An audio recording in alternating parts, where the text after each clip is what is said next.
안녕하세요. 오늘도 사연살롱을 찾아주셔서 감사합니다. 시어머니들이 며느리를 두고 종종 이런 말을 하잖아요. 딸처럼 돌봐주겠다고요.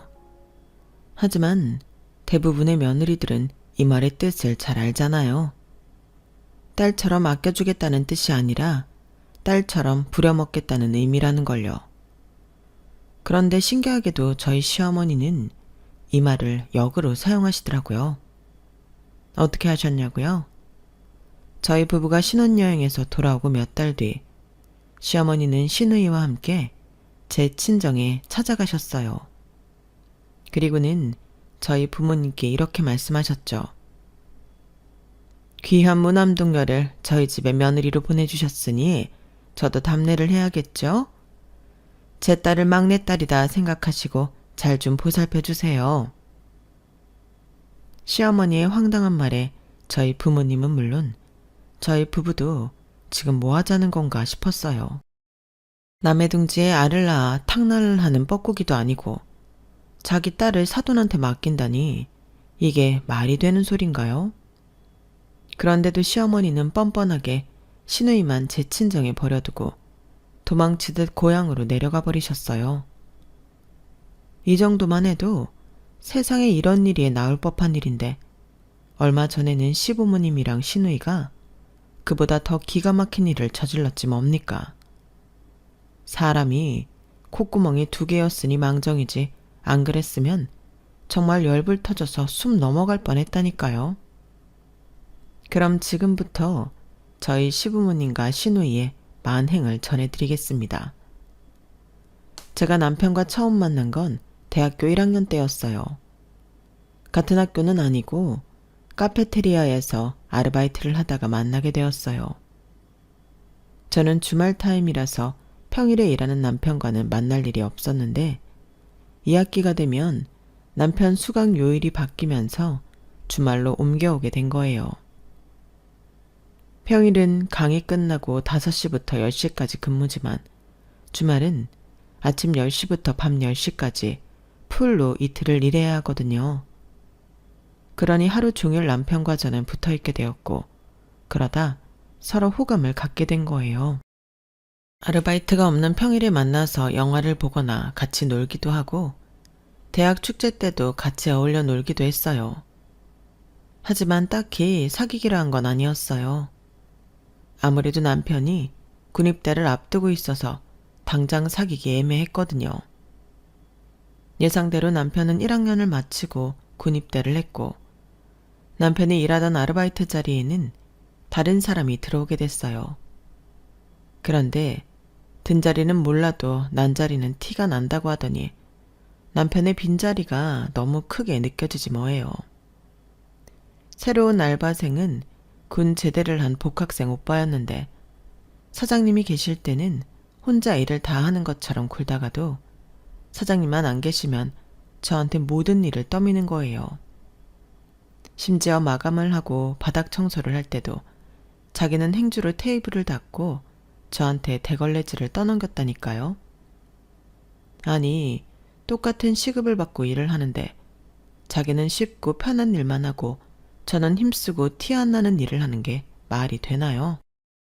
남편이랑 일을 할 때는 서로 번갈아가며 대걸레질을 했는데 제가 당번인 날에도 남편이 수시로 도와주곤 해서 제가 영화도 보여주고 밥도 사주기도 했었어요. 그렇다고 복학생 오빠도 그래주기를 바라는 건 아니에요. 그저 일을 똑같이 나눠서 하자는 거죠. 청소뿐만 아니라 다른 일에 있어서도 복학생 오빠는 얌체처럼 굴었어요. 그러면서도 얼마나 꼰대짓을 했는지 몰라요. 저보다 고작 2살 많을 뿐인데도 말끝마다 요즘 애들은 이래서 안 돼 라는 말을 달고 살면서 어찌나 저를 부려먹던지 복학생 오빠랑 일하는 하루하루가 지옥처럼 느껴질 정도라서 토요일 아침에 오지 않기를 바란 적도 한두 번이 아니에요. 이런 불만을 같은 과 친구들한테 토로해봤지만 제가 일하는 카페테리아 사정을 몰라서 그런지 반응들이 심드렁하더라고요. 다들 그냥 신경 쓰지 마 라든가 그럼 알바 그만두고 딴 데서 일하라는 말이 고작이었거든요. 속에 쌓이는 화는 날이 갈수록 늘어나는데 제 고충을 온전히 알아주는 사람이 없어서 남편이 더더욱 그리워지더라고요. 남편은 동성 친구들보다 저랑 말도 잘 통하고 제 속마음을 잘 헤아려주곤 했었거든요. 그래서 기말고사를 마치고 휴강이 생긴 틈을 타서 남편이 있는 군부대로 면회를 갔어요. 남편은 먼 곳까지 면회를 와준 제게 고마워했지만 사실 고마운 건 저였어요. 그날 저는 그동안 복학생 오빠한테 쌓였던 일들을 남편한테 쉼없이 쏟아냈고 남편은 그런 제 말을 열심히 들어주고 맞장구도 쳐주었어요.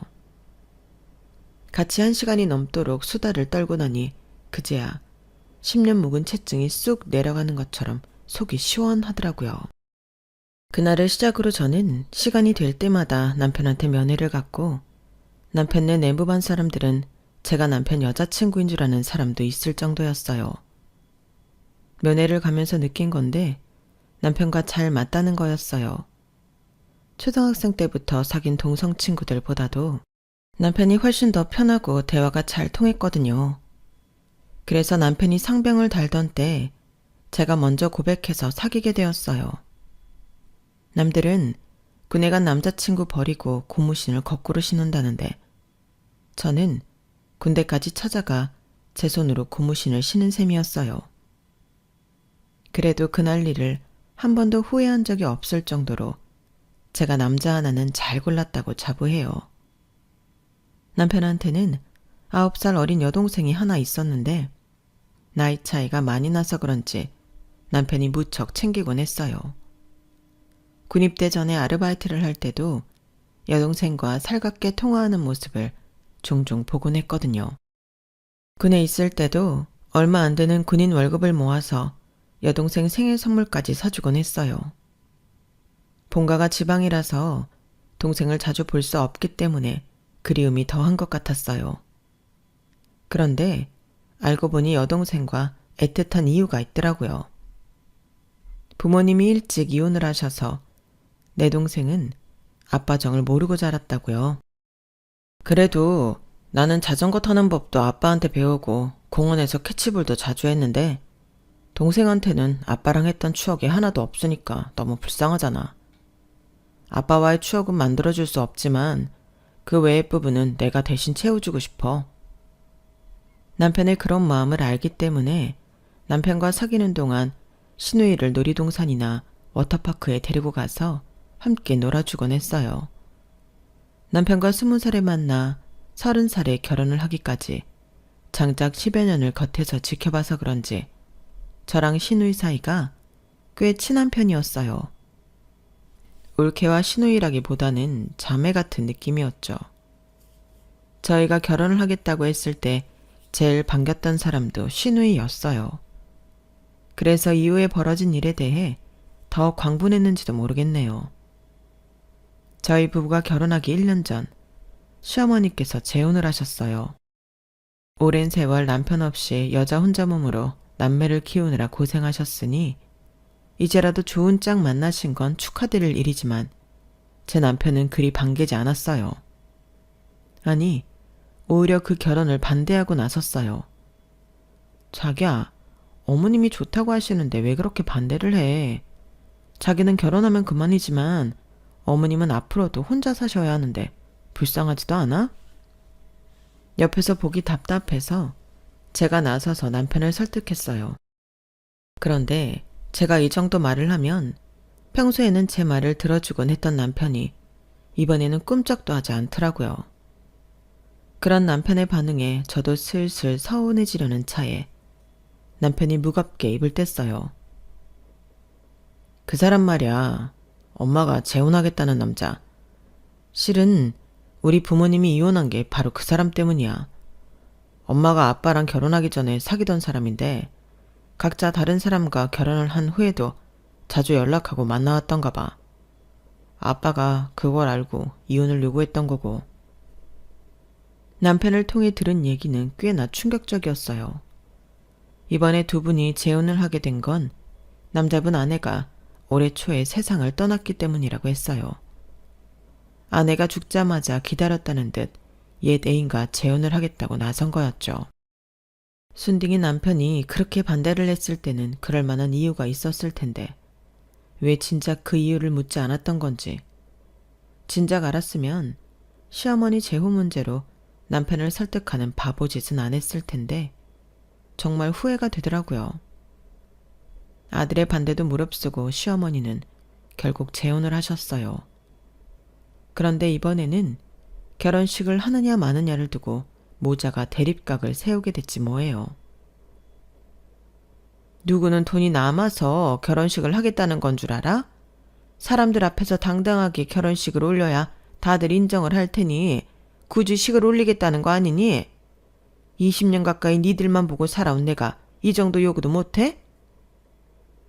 사람들 앞에서 당당하겠다고요? 엄마가 그럴 자격이 있어요? 나랑 지민이가 왜 아빠 없이 자라게 됐는데요? 엄마랑 그 사람이 남들 앞에서 떳떳할 자격이 있긴 한 사람들이냐고요? 동네 사람들이 뭐라고 하겠어요? 바람 피워서 이혼당해놓곤 결국엔 내 연남이랑 살림까지 차렸다고 손가락질할 거란 건 왜 모르시냐고요? 지민이 보기 창피하지도 않으세요? 안 창피해. 난 하나도 창피할 거 없어. 15년이야. 너랑 지민이 생각해서 내 인생 버리고 니들 엄마로만 산 게 자그마치 15년이라고. 그 긴 시간 동안 속죄하고 살았으면 됐지. 나한테 뭘 더 바라는 건데? 친정 부모님이랑 니들 생각해서 그 긴 시간 혼자 살다가 이제서야 사랑하는 사람이랑 한번 살아보게 됐는데 창피할 게 뭐가 있어. 나도 그 사람도 참을 만큼 참고 살았다고. 그러니까 주제넘게 이래라 저래라 하지 마. 주변의 반대에도 무릅쓰고 시어머니는 끝내 결혼식을 올렸어요. 하지만 사람들 앞에서 당당하고 싶다던 시어머니의 바람과는 달리 하객은 20명도 안 됐다는 게 문제였지만요. 결국 쓸데없이 돈만 버린 셈이었어요. 그런데 그보다 더 큰 문제가 연이어 터졌어요. 시누이가 새아버지와 사이가 안 좋아서 하루가 멀다 하고 제 남편한테 전화해 자기 좀 서울로 데려가 달라고 울고불고 떼를 썼다는 거예요. 고3이라 한창 예민한 시기인데도 딸이 새아빠를 싫어하든 말든 시어머니는 신혼재미에 푹 빠져서 다른 건 눈에 보이지 않는 눈치였어요. 보다 못한 제가 시누이한테 전화해 어르고 달래곤 했어요. 아가씨, 우리 현실적으로 생각하자고요. 지금 아가씨가 집을 나올 수 있는 방법은 딱 하나예요. 서울에 있는 대학에 합격하는 거요. 수능 잘 봐서 서울에 있는 대학에 합격하면 아가씨가 원하는 대로 서울에서 살 수 있어요. 아가씨 고3이잖아요. 공부에만 신경 써도 시간이 모자랄 판에 뭐하러 새아빠란 신경 좀 버리며 에너지 낭비를 해요.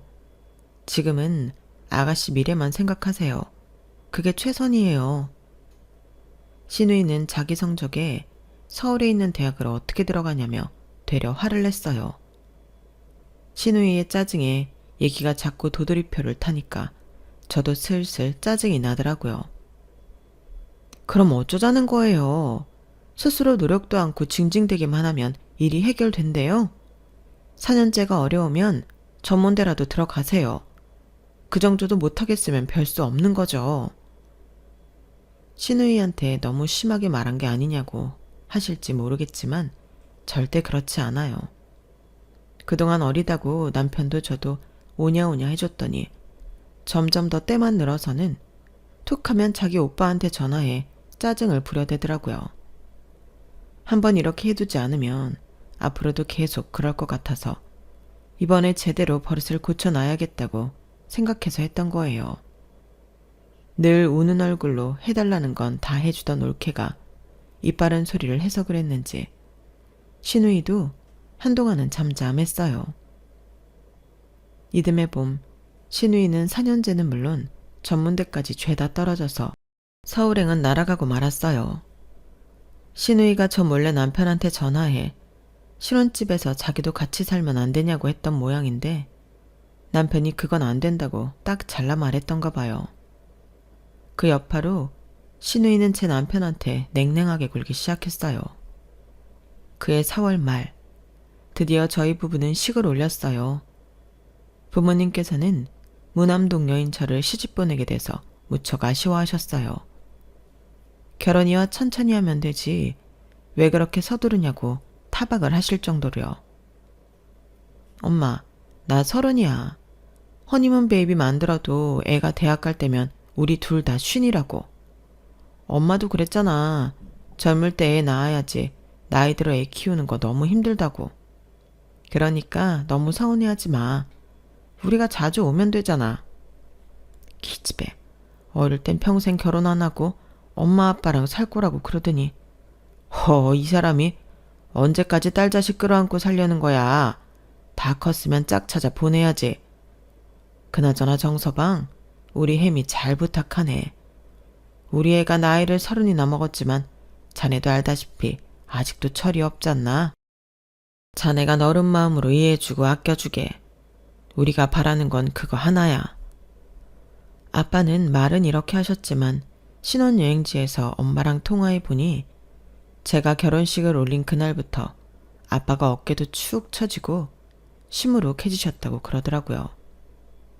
시댁이 지방에 있는 탓에 신혼여행에서 돌아오고 시댁엔 들르지 못했어요.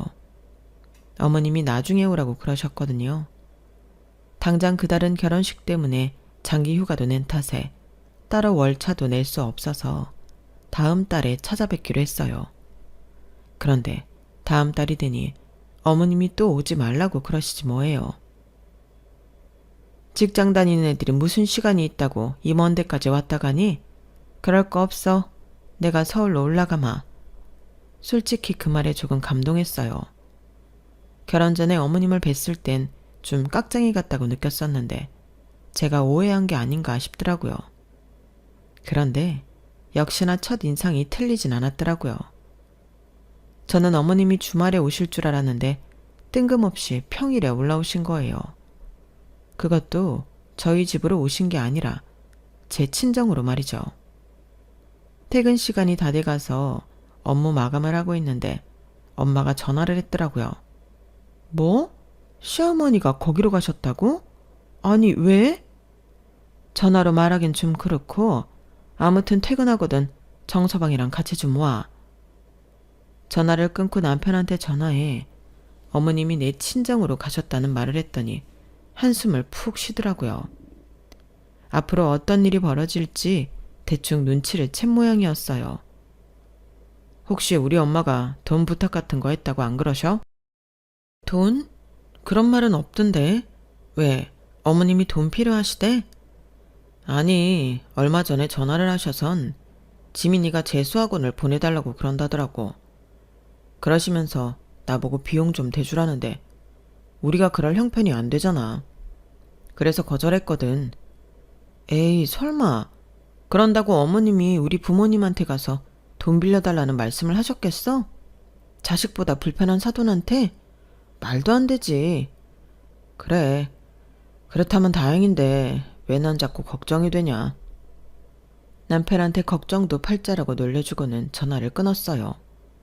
그런데 정작 친정에 가보니 남편이 상상했던 것 이상의 일이 벌어져 있더라고요. 네? 아가씨를 저희 부모님한테 맡기시겠다고요? 가만 생각해보니까 눈에 넣어도 안 할 불무남동녀를 홀라당 며느리로 데려왔는데 사돈께서 얼마나 적적하실까 싶더라고. 세상사 기브앤테이크라고 남의 집 귀한 딸을 데려왔으면 내 딸을 내어드리는 게 도리가 아닌가 생각한다. 이건 또 무슨 해괴망측한 논리인지 황당해서 말도 안 나오더라고요. 왜 엄마가 한숨을 푹푹 쉬며 제게 집으로 좀 오라고 했는지 알 것 같았어요. 염치 없이 구는 시어머니였지만 그래도 저희 부모님은 최대한 신사적으로 대하려고 노력하셨어요. 사실상 이럴 땐 상대랑 똑같이 막무가내로 나가야 하는데 말이죠. 아니나 다를까 시어머니는 잠시 통화 좀 하고 오겠다고 나가서는 그대로 본가로 가버리셨어요. 시누이만 덜렁 남겨둔 채 말이죠. 잔뜩 화가 난 남편은 시어머니한테 수십 통도 넘게 전화를 했지만 받지 않으시더라고요. 작정하고 자기 자식만 사돈 집에 남겨두고 간 사람이 전화를 받겠어요? 어림도 없죠. 그런데 시어머니도 시어머니지만 시누이도 제정신이 아니더라고요. 어떻게든 제 친정에 붙어 살 작정을 하고 왔는지 아주 눈물겹게 저희 친정 부모님을 구워 삼고 있지 뭐예요. 사돈어른, 실은요, 저희 새아빠가요, 저를 싫어해요. 엄마 앞에서는 잘해주는 척하지만 엄마만 없으면 저더러 집에서 나가라고 소리친다니까요. 하루는 제가 도서관에서 공부하다가 점심 먹으러 집에 갔었거든요. 근데 밥통에 밥이 없는 거예요. 그래서 라면을 하나 끓여 먹었더니 새아빠가 뭐라는 줄 아세요? 왜 자기 돈으로 산 라면을 먹냐면서 라면값 내놓으라는 거예요. 제가 이러고 살아요. 엄마가 집에 없을 땐 새아빠 눈치 보느라 밥도 제대로 못 먹고요. 용돈 달라는 말도 못하겠어서 도서관까지 1시간 거리를 걸어서 다닌다니까요. 사돈어른, 염치 없는 건 알지만 저 좀 여기 있게 해주세요. 저 그 집에 있다간 언제 새아빠한테 맞고 쫓겨날지 몰라요. 시누이의 말에 저희 부모님은 감정이입이 되셔서는 아유 세상에 이를 어째 같은 말을 연신하셨어요. 저랑 남편은 시누이의 연기력에 넋을 잃고 바라볼 뿐이었죠. 결국 저희 부부의 반대에도 불구하고 부모님은 시누이를 받아들이셨어요. 아빠, 정말 제 시누이 데리고 사실 생각이세요? 그럼 어떡하겠니? 새아빠라는 사람이 그렇게 구박을 한다는데.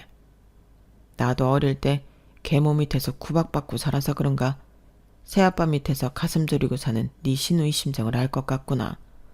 어린 게 얼마나 서럽겠니? 마음 추스를 때까지만 데리고 있을 테니까 너무 걱정 말아라. 너 시집가고 집에 빈 방도 있는데 사람 하나 들인다고 힘들 것도 없어. 먹는 밥상에 숟가락 하나 더 올리면 되는데 저 어린 거 소원 하나 못 들어주겠니? 어느 시조에 나오는 대목처럼 다 정도 병이라고. 저희 부모님이 이런 친절이 나중에 배신으로 돌아오게 될 줄 누가 알았겠어요. 아무튼 제 친정에서 살게 된 시누이는 마치 우리 집 막내딸처럼 저희 부모님께 살갑게 자라긴 했어요. 무뚝뚝한 저와는 달리 태어나기를 애교를 장착하고 태어난 시누이는 입속의 혀처럼 저희 부모님이 좋아하실 말만 골라 하면서 예쁨을 독차지하게 되었죠. 시누이가 제 친정에서 살게 되면서 좋은 게 하나 있다면 그건 바로 명절에 시댁에 안 가도 된다는 거였어요. 제 친정에 자기 딸을 버리고 간 그날부터 시어머니는 전화도 받지 않으시고 명절 전에 시누이를 통해 힘드니 본가에 올 필요 없다는 말만 전하시곤 했거든요. 시어머니만 생각하면 혈압이 오르긴 했지만 그래도 최소한의 양심은 있나 보다 생각했어요. 당신이 부모 노릇을 포기한 만큼 며느리한테 받을 대접도 포기한 셈이니까요. 자기 엄마한테 버려진 시누이는 저희 부모님 댁에 살면서 재수학원에 다녔어요. 당장은 제 친정에 붙어 있는다고 해도 언제까지고 명분 없이 눌러붙어 있을 수만은 없으니까요. 어떻게든 서울에 있는 대학에 들어가야 서울에서 살 수 있으니 본인으로서는 목숨을 건 사투나 다름없었죠. 간절함이 사람을 변화시킨다고 반드시 서울에 남겠다는 의지를 품은 시누이는 이듬해 서울 소재 여자 전문대에 합격을 했어요. 시누이가 얄밉긴 했어도 스스로 노력해서 대학에 합격했다고 하니 기특하기도 하더라고요. 그 얘기를 듣기 전까지는 말이죠. 뭐? 그럼 시누이 재수학원비를 지금까지 아빠가 내줬다는 거야? 대학 등록금도? 나도 이번에 알았지 뭐냐. 네 시누이가 나 몰래 네 아빠를 구워 삶았던가 봐. 네 아빠가 계모 손에 자란 거 이용해서 눈물 콧물 짜가며 도와달라고 그랬다더라. 아, 사람이 물러 터져서는 이게 진짜 가만히 안 놔둬. 엄마한테 그 얘기를 듣고는 어찌나 열이 받던지 그 길로 시누이한테 가서 따졌어요. 아가씨, 나랑 얘기 좀 해요. 아니, 아가씨도 그렇고 어머님도 그렇고 사람들이 왜 그래요? 아가씨 우리 집에 입양 왔어요? 왜 남의 부모한테 폐를 끼쳐요? 재수학원비도 모자라 대학 등록금까지 받는 게 말이 되냐고요. 언니, 그건 사돈 어른이 내주시겠다고 해서 그런 거예요. 말도 안 되는 소리 하지 말아요. 아가씨가 가만히 있는데 우리 아빠가 알아서 돈을 대줬겠어요? 아가씨가 울고불고 매달렸으니까 그런 거죠. 내 말이 틀려요? 그러자 신우이는 입술을 실룩거리더니 금세 울음을 터뜨렸어요. 그럼 어떡해요. 대학은 가고 싶고 엄마는 용돈도 안 보내주는데. 나도 언니처럼 좋은 부모님 밑에서 태어났으면 이렇게 치사하게 구걸해가며 공부 안 했을 거예요. 누구는 뭐 이렇게 살고 싶어서 사는 줄 알아요? 엄마는 새아빠한테 빠져서 나는 거들떠보지도 않지. 나한테는 혼자 살아갈 힘도 없이. 그럼 내가 어떻게 했어야 하냐고요. 저 그 돈 공짜로 받은 거 아니에요. 나중에 졸업하고 취직하면 다 갚아드릴 거라고요. 언니, 그러니까 나 대학 다닐 수 있게 좀 도와주세요. 학비는 어떻게든 다 갚을게요. 아빠가 신우이 학원비며 학비까지 대줬다는 말을 들었을 땐 화가 머리 끝까지 났었는데 정작 내 앞에서 울먹이는 신우이를 보니 한편으론 가엾다는 생각이 들더라고요. 신우이 말처럼 내가 좋은 부모님 밑에 자란 게 어찌 보면 행운인지도 모른다는 생각까지 들 정도로요. 그래서 일단은 지금까지 저희 아빠한테 받은 돈은 졸업하고 갚으라고 말했어요. 그랬더니 신우이가 금세 눈물을 뚝 그치고는 알겠다고 걱정 말라고 하더군요. 그런데 이상하게 그 말과 행동이 진실되게 느껴지지 않는 거예요. 너무 야박하다고 할지 모르겠지만 순간 각서라도 받아놔야겠다는 생각이 뇌리를 스치더라고요. 그래서 방실방실 웃고 있는 신우이한테 종이를 내밀었어요. 졸업하고 취직하면 두 번째 월급을 받는 날부터 매달 50만 원씩 갚겠다는 각서는 쓰라고 말이죠. 그 말에 신우이는 얼굴이 확 일그러지더라고요. 순간 요게 그냥 말로만 갚겠다고 하고 떼어먹을 심산이었구나 생각했죠. 그날 기어이 각서를 받은 저는 신우이가 보는 앞에서 부모님께 말씀드렸어요. 말씀이라기보다는 통보에 가까운 말이었죠. 앞으로는 절대 신우이한테 돈을 주지 말라고 말이에요. 그리고 신우이한테는 다음 학기 학비부터는 아르바이트를 하든 장학금을 따든 스스로 벌어서 다니라고 했어요. 뿌리 죽은 신우이는 마지못해 그러겠다고 하더군요. 집으로 돌아와 남편한테 친정에서 있었던 일을 죄다 고에 바쳤어요. 그동안 저한테 말 않고 신우이한테 매달 용돈을 보내주었던 남편은 한숨을 푹 쉬며 그러더군요. 다른 건 몰라도 애 학비랑 등록금은 시부모님이 보내주시는 줄 알았다고요. 그러면서 저희 부모님을 찾아가 사과드리겠다고 했어요. 그보다 나랑 본가에 좀 가자. 앞으로도 분명히 이런 일이 또 벌어질 게 분명한데 매번 그럴 때마다 아가씨한테 책임지라고 할 수만은 없잖아. 아직 21밖에 안 된 애가 뭘 얼마나 책임질 수 있겠어. 어떻게든 이번 참에 어머님이랑 단판을 지어야지. 그렇게 그 주 주말에 본가로 내려간 저희 부부는 시어머니와 대판 싸웠어요. 제가 싸운 건 아니고 남편과 시어머니가 싸운 거였지만요. 그런데 시아버지는 모자가 치열하게 싸우는데도 남의 집 불구경하는 사람처럼 멀뚱거리고 있지 뭐예요. 남의 자식들 일이니 상관없다 이거겠죠. 결국 그날 남편과 어머님한테 몇 가지 확답을 받아냈어요. 앞으로 신우이 학비는 어머니가 부담하고 대학을 졸업하면 집을 따로 구해주든 본가로 데리고 가든 아무튼 저희 부모님 댁에서 데리고 나오기로요. 정말 따지고 싶은 게 한두 가지가 아니었지만 그 정도 확답을 받아낸 것만 해도 어디냐 싶더라고요. 문제는 확답만 줬을 뿐 그 후로도 신우이 학비를 내준 적은 단 한 번도 없다는 게 함정이었지만요. 남편은 저희 부모님께 자기 여동생 생활비를 대신 내겠다고 했지만 저희 부모님이 그걸 받으실 리가 없었어요. 그래서 돈 대신 신우이한테 집안일을 거들게 했어요. 뭐 얼마나 잘할지는 모르겠지만 그래도 안 하는 것보다 낫겠다 싶더라고요. 졸업하면 당장 저희 부모님 댁을 나가겠다고 약속했던 신우이는 화장실 들어갈 때 마음이랑 나갈 때 마음이 다르다는 말처럼 취업을 하고 몇 달이 지나도록 나갈 생각을 안 했어요. 그나마 반강제적으로 각서에 썼던 대로 매달 50만 원씩 저희 부모님께 상환하고 있었으니 그것만 해도 절반의 성공이라고 해야겠죠. 하도 이 집 여자들한테 당해서 그런가 시어머니보다 시누이가 그나마 낫다는 생각까지 하게 되더라고요. 생각 같아선 졸업했으니 당장 내 부모님 집에서 나가라고 하고 싶었지만 부모님이 말리셨어요. 특히 엄마가요. 너무 그러지 마. 지도 졸업하고부터는 슬슬 우리 눈치 보는 것 같더라. 취직은 했다고 하지만 당장 집어들 돈이 있니? 사부인은 여전히 신경도 안 쓰는 것 같던데.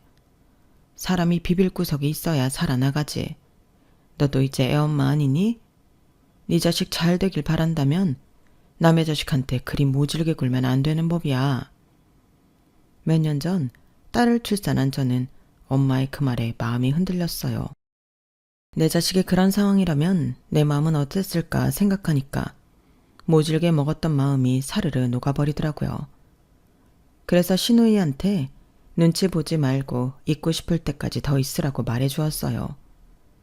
대신 집안일도 좀 도우라는 말을 덧붙였죠. 시누이가 한다고 해도 저희 엄마가 시키실 리 만무했지만요.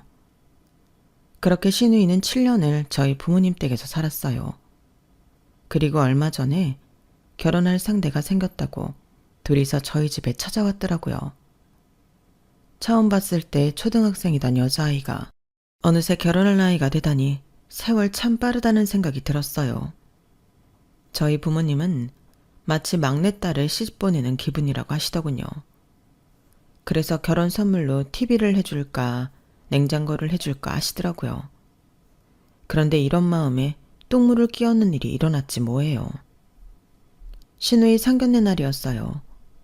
상견례를 마친 시부모님이 본가로 안 내려가시고 저희 친정에 들르시겠다는 거예요. 그때만 해도 저는 시부모님이 그동안 자기 딸 돌봐줘서 고맙다고 감사 인사라도 하려는 모양인가 보다 생각했어요. 그런데 시아버지가 대뜸 저희 부모님께 그러는 거예요.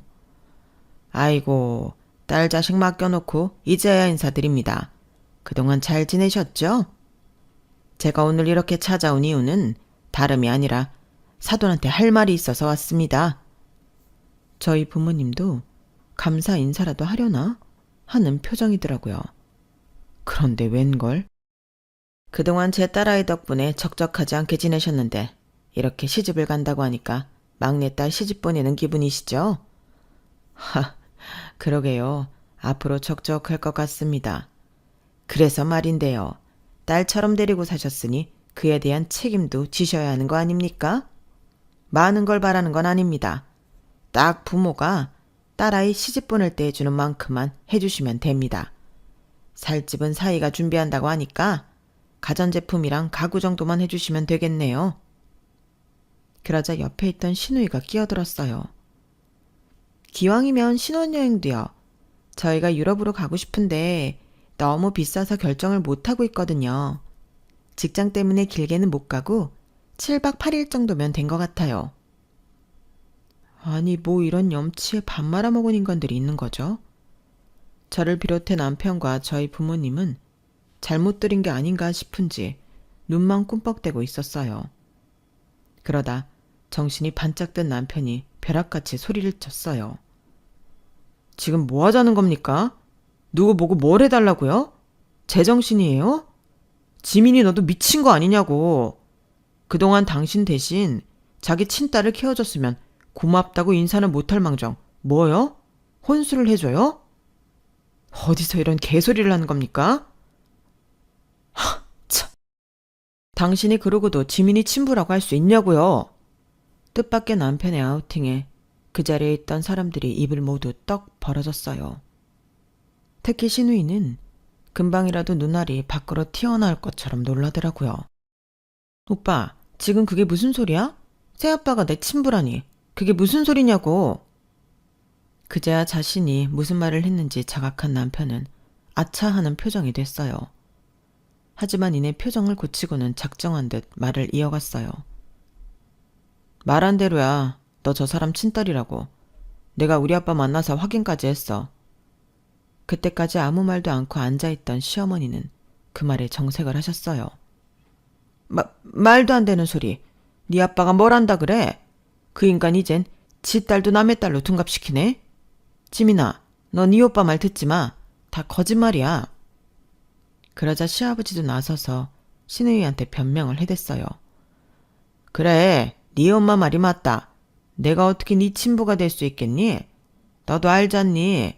내가 네 엄마랑 결혼한 게 불과 8년 전인데 어떻게 너를 낳아? 말도 안 되는 소리지. 원래 분리할 때 말이 많아진다고 그러잖아요. 시어머니와 시아버지는 서로 만담이라도 하듯 신우이한테 주저리 떠들어댔어요. 그러자 남편이 회심의 한마디를 날렸어요. 혈액형 B형 맞죠?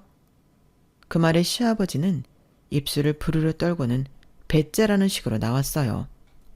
그래, B형이다. 왜? 세상에 B형이 한둘이냐?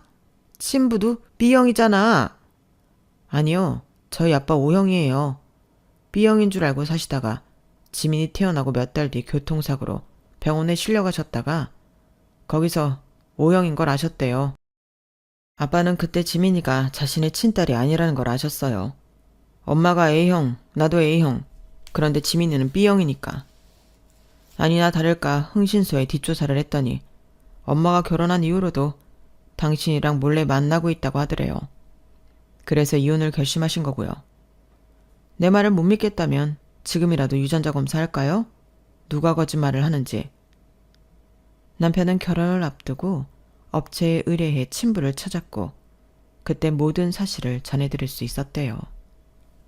지금 생각해보니 그때부터 이상하게 남편이 신우이한테 거리를 둔 것 같더라고요. 아무튼 남편의 폭탄 발언으로 저희 시댁은 초토화가 됐어요. 설상가상으로 신랑 측에서 신우이의 복잡한 가정사를 알게 됐고 그 바람에 파혼을 하게 됐다더라고요. 현재 저희 부부는 시부모님과 연을 끊고 살고 있어요. 신우이는 저희 부모님 집을 나가 따로 집을 얻어 산다고 하더라고요. 저희 엄마는 요즘도 가끔 그런 말을 하세요. 예, 난 말이지 그날 눈앞에서 막장 드라마를 보는 줄 알았다니까? 세상에, 어쩜 자기 새끼를 그렇게 버려두고 감쪽같이 속일 수가 있니? 살다 보니 별의별 인간이 다 있다 얘. 엄마 말처럼 한편의 막장 드라마 같지 않나요? 그날 시부모님과 신우이를 보면서 저는 한 가지 결심을 했어요. 내 자식한테 유산은 못 물려주더라도 가슴에 상처 입히는 부모는 되지 말아야겠다고요. 남의 둥지에 알을 낳는 뻐꾸기는 육아의 고통을 달 수 있었는지 몰라도 부모로서 내 새끼가 자라는 모습은 볼 수 없잖아요. 순간의 편함을 찾다가 내 인생에 가장 소중한 걸 잃는 건 세상에서 가장 명청한 결정이 아닐까 생각합니다. 저희 시부모처럼요. 지금까지 제 사연을 들어주셔서 감사합니다. 매일매일 행복하시고 또 건강하세요. 여러분, 사연 댓글에 응원과 현명한 조언 부탁드려요. 좋아요와 구독은 저에게 큰 힘이 됩니다. 오늘도 좋은 일 가득하세요.